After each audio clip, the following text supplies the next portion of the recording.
Hay expectación hoy, 10 de la mañana. Se supone que la magistrada Kenya Romero, la juez de atención permanente que ha estado conociendo el caso Calamar en esta etapa de la medida de coerción o la solicitud de medida de coerción que presenta el Ministerio Público, se ha dicho que para las 10 de la mañana de hoy se va a dar a conocer el dictamen de la magistrada. Mucha gente entiende que lo que va a ocurrir está dicho ya a partir de lo que ha sido la tradición y de la manera en que la magistrada Romero ha decidido los asuntos que le han solicitado en el pasado, las medidas de coerción que le solicita el Ministerio Público. Creo que si las estadísticas no me fallan o la mente no me falla, en el 100% de los casos se acoge lo que plantea el Ministerio Público. Ya se conoce, por ejemplo, que de las 20 personas apresadas, hay 14 que han mostrado disposición para colaborar con el Ministerio Público y que esas personas habrían, y digo habrían porque hay una diferencia entre lo que deja saber el Ministerio Público y lo que dicen los abogados de algunos de los apresados, que dicen los abogados que ellos no pueden confirmar la versión que ha dado el Ministerio Público porque sus clientes, en algunos de los casos, sus clientes no le han dado la versión que ofrece el Ministerio Público, pero lo que el Ministerio Público está informando es que hay 14 de los 20 apresados que han admitido su vinculación y que han admitido responsabilidad y participación en el entramado que, según el Ministerio Público, habría sustraído fondos del Estado por el orden de los 19,000 millones de pesos. Hay 6 de los apresados, entre ellos los 3 ministros o los 3 exministros, el caso de Gonzalo Castillo, de José Ramón Peralta, de Donald Guerrero, el señor Pichirilo, que fue director del CEA, otros 2, que ellos no admiten los Mayo, hechos. que fue contralor. Efectivamente. Y un joven que es un caballero que fue, apellido Gresby, algo así, que fue asesor del Ministerio de Hacienda. Del ministro. Correcto. Ellos no admiten los hechos, decía José Ramón Peralta en el momento en que le tocó intervenir, que él no conocía la razón por la que le tenían detenido, no conocía la razón por la que estaba preso. Gonzalo Castillo se ha declarado inocente y sus abogados han pedido al Ministerio Público, en razón de que ellos lo han hecho, los 6 que no admiten los hechos, están planteando a través de sus abogados que se le mande para su casa y que ellos pueden asistir, que ellos pueden estar presentes en todo momento que se les requiera, en lo que la justicia instruye el caso, en lo que le llaman para interrogatorio o para el proceso. Alguien me preguntaba anoche, pendiente todo el mundo de lo que estaba ocurriendo, esto terminó tarde y se decidió que a las 10 de la mañana de hoy sería cuando se daría a conocer la decisión de la juez de atención permanente. Alguien me preguntaba, ¿qué tú crees que va a pasar? Y yo estoy diciendo aquí ahora lo que creo que va a pasar. Creo que se va a acoger los 18 meses que ha solicitado como medida de coerción el Ministerio Público contra estas 6 personas, y en el caso de los 14 que habrían mostrado o han mostrado colaboración o han admitido la comisión total de los hechos o parcial, ahí se va a acoger lo que el Ministerio Público le ha garantizado, y el Ministerio Público está pidiendo medidas distintas para ellos. Y lo ha hecho como parte de un proceso de negociación que el propio Ministerio Público ha comunicado. Ellos están colaborando con el Ministerio Público para el Ministerio Público robustecer el caso o las investigaciones que ha hecho hasta el momento, y a cambio el Ministerio Público está acordando de entrada concesiones como la de solicitar medida de coerción consistente en impedimento de salida, presentación periódica, arresto domiciliario, en fin. Bueno, lo que pasa en torno a este caso, yo ya lo he dicho muchísimas veces, yo no entro en el fondo de esto. A mí me da mucha pena lo que está pasando en la sociedad dominicana, que veamos esto y no lo que hagamos sea aplaudir desde las gradas, como lancen a los leones. O sea, estamos viendo el uso de la prisión preventiva como un mecanismo de presión y de extorsión, no como un mecanismo realmente de garantizar que el proceso se lleve a cabo de forma adecuada. La medida de coerción y su extremo, que es la prisión preventiva, como el Ministerio Público abiertamente no le interesa discutir los temas que tienen que ver con la prisión preventiva, sino con la espectacularidad. Todavía ayer decían ellos que la cantidad de pruebas contundentes garantizan la presión. Bueno, son estas contradicciones, porque usted tiene una cantidad de pruebas abundante, sobreabundante, usted no necesita a esa persona presa, porque esa persona ya usted tiene pruebas suficientes para condenarlo en fondo. Y no se refieren al tema de peligro de fuga, al tema de obstruir proceso, nada de eso. Ellos no hablan de eso porque no les interesa, porque el tema es el otro. Y vemos eso y es como que no pasará nada, porque es como una sociedad que se ha llenado de esa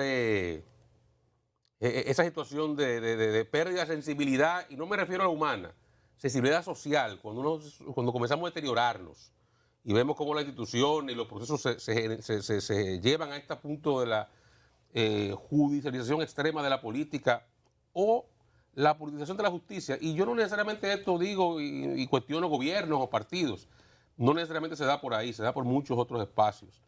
Y de verdad que yo coincido con Dani, lo he dicho desde el principio, todo el que el Ministerio Público le pida ahí prisión preventiva, lo van a enviar a Najayo por el tiempo que el Ministerio Público diga.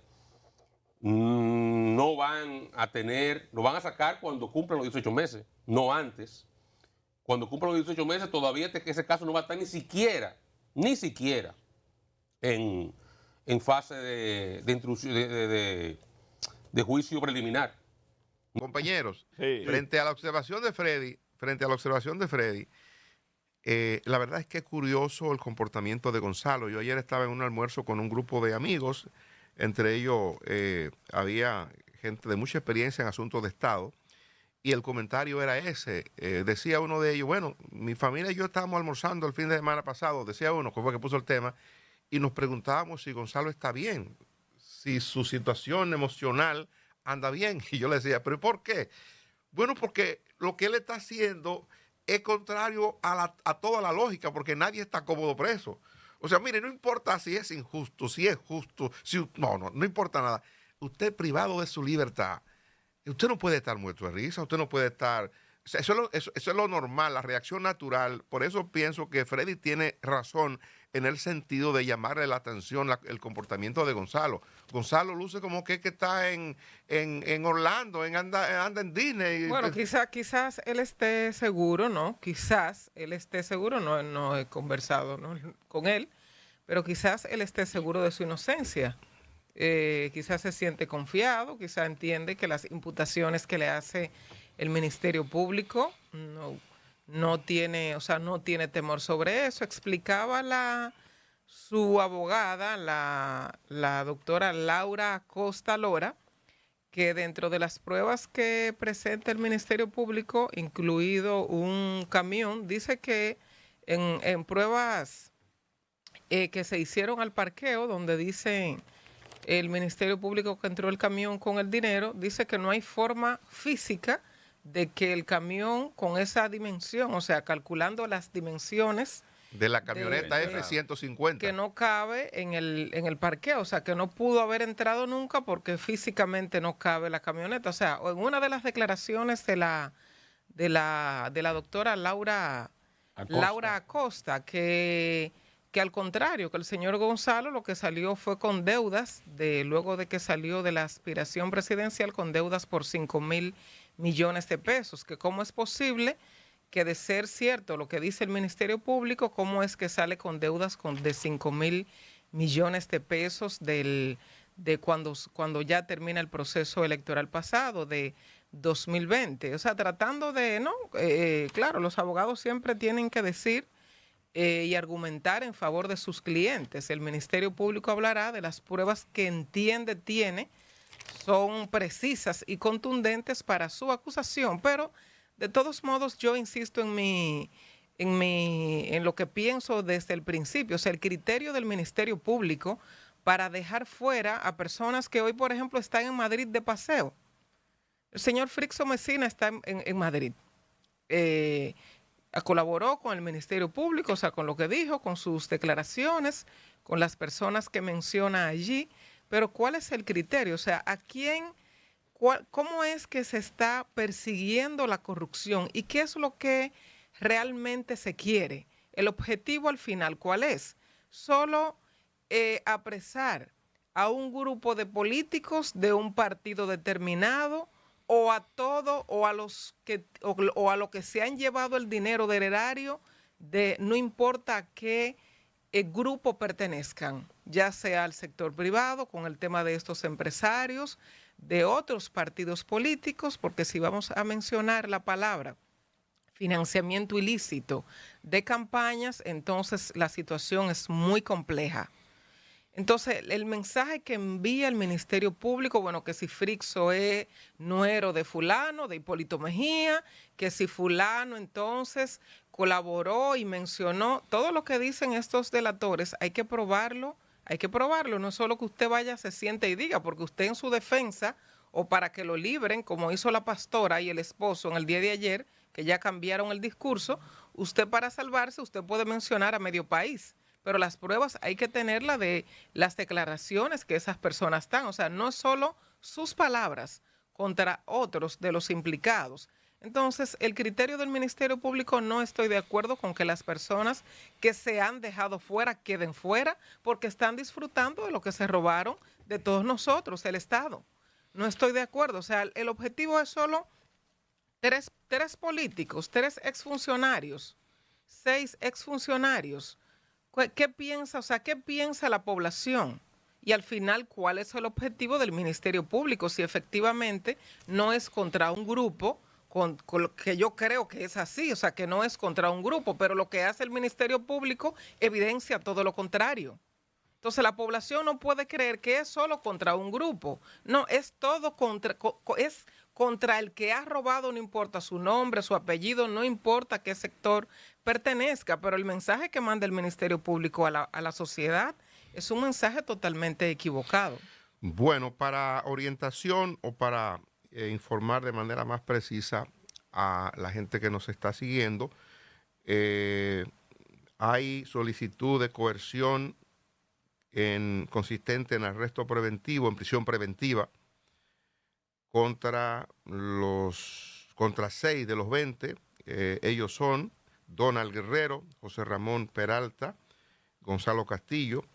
Uno fue ministro administrativo de la presidencia, el otro ministro de Obras Públicas, el otro ministro de Hacienda, caso de Donald Guerrero.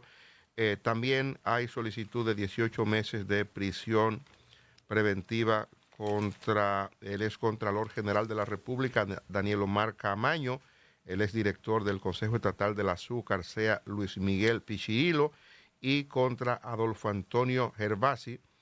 Ellos son los 6 a los que se le está pidiendo prisión preventiva por un periodo de 18 meses, que es la máxima. Para una de las apresadas, el caso de Ana Linda Fernández, el fallo sobre su caso se va a dar a conocer a las 3 de la tarde. Los otros casos se van a decidir o se van a conocer en la lectura que está pautada para las 10 de la mañana, según anunció la magistrada Kenya Romero en el día de ayer, 10 de la mañana de hoy, 3 de la tarde se va a dar lectura a la decisión con respecto al caso de Ana Linda Fernández. Sobre algo que mencionaba Joana, que era el caso de la Ford F-150. La defensa de Gonzalo demostró que algo que decía Mimilo, que es un confeso delincuente, él dice que él organizó una mafia en los casinos, él lo dice, no lo digo yo. Sí, sí. Entonces él dice que él organizó una mafia en los casinos. O sea que la idea es de él. Que la idea es de él. De él organizó, él armó todo. Entonces él dice que su chofer metía en el sótano en una camioneta F-150 saco de dinero para tirárselo ahí al señor Gonzalo para la campaña, en efectivo. Demostraron que ese vehículo, por sus dimensiones, no cabe en el sótano de ese edificio. ¿Usted sabe qué? ¿Qué importa eso? ¿Usted sabe por qué? Y le voy a decir por qué. Y vamos a un ejercicio de memoria. Ese Ministerio Público, digo ese porque eran lo mismo, ahí está la señora Ortiz y el señor Camacho. La señora Ortiz y el señor Camacho. Ellos dos, hace 6 años, presentaron en este país como una prueba en contra del señor Roberto Rodríguez un cheque falsificado por 100 millones de pesos. O me dieron un depósito de 100 millones de pesos que le hicieron que era mentira, con 2 cheques de 50 millones de pesos cada uno. Cuando el depósito era de 1 millón de pesos, 2 cheques de 50 mil. No, creo que eran 100 mil pesos, 2 cheques de 50 mil. O 1 millón de pesos, 2 cheques de medio millón de pesos. Una prueba falsificada, alterada. Sí, yo recuerdo ese caso. Eso lo presentó el señor Camacho en audiencia, ¿eh? Porque era el que estaba ahí dirigiéndose. El señor Camacho, ese mismo, guardián de la moral pública en este momento, ese paladín, fue el que presentó el caso de Brecht. Acusando a todo el mundo que después acabaron libres, ¿verdad? Fue el que presentó esa prueba falsificada. Entonces, comparemos una cosa con la otra. ¿Qué es más grande? Que lo que diga un delincuente que usted no lo tiene que comprobar. Y un delincuente confesa porque dijo él, ¿eh? No lo digo yo. Si él retira eso, yo lo retiro también. Pero él es el que dice que es un delincuente, con su confesión. Lo que diga un delincuente confeso que usted no tiene que probar. O usted mismo agarra un cheque falsificado. O agente de su entorno agarra un cheque falsificado. ¿Qué es más grave? Lo hicieron anteriormente. Entonces, ¿qué? Eso es paja de coco. Paja para la garza, para lo que esta gente es capaz de hacer. Y demostrado. Reitero, ese solo hecho, ese cheque de Roberto Rodríguez, es una barbaridad para que ese caso se callara el mismo. Por lo menos en cuanto a él. Y sin embargo siguió. Porque el secuestro que tienen aquí alguna gente del sistema de justicia a partir de esa capacidad de chantaje y esa vocinglería en los medios de comunicación y ese tierra fértil de odio que han sembrado durante muchos años en la sociedad dominicana, eso no tiene capacidad nadie de enfrentarse a eso. Y lo he dicho antes, aquí tenemos el caso, en ese caso de Brecht, y lo menciono cada vez que puedo con mucho dolor, Francisco Ortega Polanco, que es un tolete de juez, agarró el libro que él escribió, que era de consulta en la formación de abogados en este país, y se lo pasó por donde el sol no da. Y todo lo que él dijo en ese libro, lo vio en cuanto a la garantía de los procesados. Todo.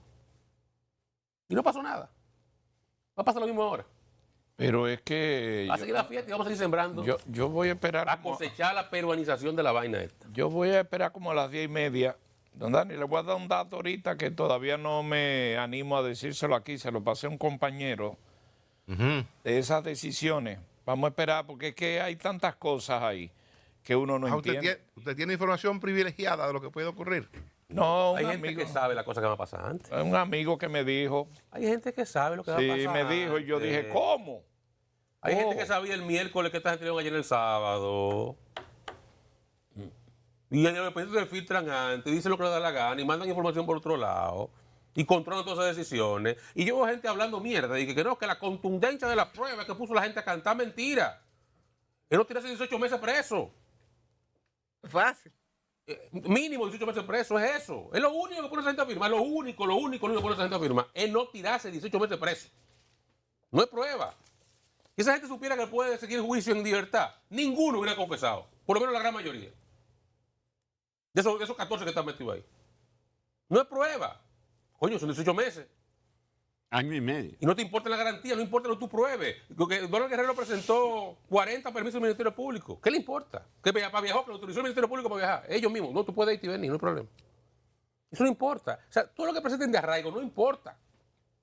Son 18 meses presos. Mucha gente se Este calor. Qué calorazo. O este calor en la carcelita. ¿Entiendes? O en la No. calle. Antes de irnos a la pausa, vamos a repetir una información que Gustavo daba temprano sobre la agenda del presidente de la República. El equipo de comunicación de la presidencia nos ha enviado la agenda del presidente para el día de hoy, martes 4 del mes de abril, 10:30 de la mañana. El presidente va a realizar una visita a Valle Nuevo. A las 12 va a encabezar Daniel, el acto pero eso no es por tierra. No, obvio, eso es en el caballo volador. Ah. Eso es en helicóptero, Luis. A las 12 el presidente va a encabezar el acto de entrega de cheques a los reubicados de Valle Nuevo. Eso es en el Polideportivo de Constanza. A las 12:30 el jefe del Estado va a entregar la reconstrucción de la fortaleza General Carlos Castillo Pimentel, allá mismo en Constanza. 2:10 de la tarde va a dar el primer picazo para la construcción de la carretera Constanza-Aguas Blancas, allá mismo en Constanza. 3 de la tarde va a inaugurar una funeraria municipal en La Sabina, en Constanza también. Hola, hombre. Esas son las actividades del presidente para ¿En serio? Gustavo no le gustó la idea de que el presidente inaugure una funeraria. Una funeraria municipal que le deje eso al síndico. Un regidor, alcalde, eso sí, está con un alcalde. regidor. El presidente del consejo Que eso no se debiera ni inaugurar, sino ponerse en servicio. el primer muerto, al inaugurarlo, el primer muerto lo inaugure. ¿Sabes que en estos días hay un estratega que dice a las cárceles no se van ni se inauguran funerarios? Claro, pero que correcto. Yo vuelvo y reitero, lo he dicho creo que 2 o 3 veces antes, el presidente que se preserve también para la cosa que no, él no puede estar yendo a cualquier disparate. Que se preserve para la cosa importante, porque entonces cualquieriza su figura. Bueno, pues mire, vamos a una pausa, regresamos en breve.